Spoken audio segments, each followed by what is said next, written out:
ফেসবুকে আপনি যেভাবে আক্রমণ করেন সেটা নিয়েও খুব চর্চা হয়, মানে এটা কি আপনি এটাই স্ট্র্যাটেজি আপনার যে একদম যাকে অ্যাটাক করব এইভাবেই অ্যাটাক করব? না না, আমি ফেসবুকে যারা আছে তাদের আমি নিশ্চিতভাবে আমি মানে ফেসবুক মানে তো সবাই থাকেন, তো সেখানে অনেকে থাকেন আমাকে সমর্থন করেন, অনেকে থাকেন নীরব দর্শক, অনেকে থাকেন শুভানুধ্যায়ী, অনেকে আবার বলেন কুণালবাবুর এটা ভালো কিন্তু এইটার উনি না বললেই পারতেন, অনেকে আবার বলেন যে না আপনি এটা ঠিক করছেন না বা এটা ঠিক বলেননি, এইটা হলে ভালো।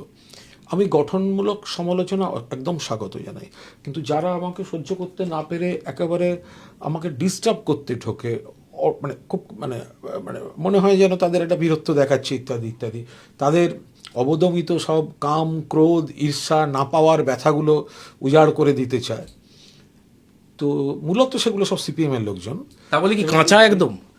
হ্যাঁ, যার যেটা প্রাপ্য, যে আমাকে অকারণ আমার পরিবার তুলে দেবে আমি কি তাকে রসগোল্লা খাওয়াবো নাকি? আমি অত ভালো ছেলে নই।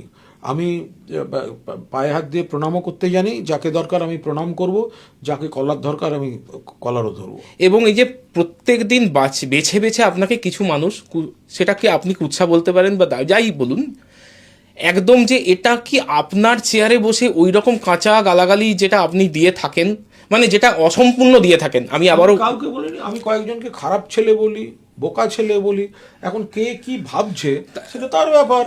আমি কোনো খারাপ কোনো অসংশোধিত শব্দ ব্যবহার করি না।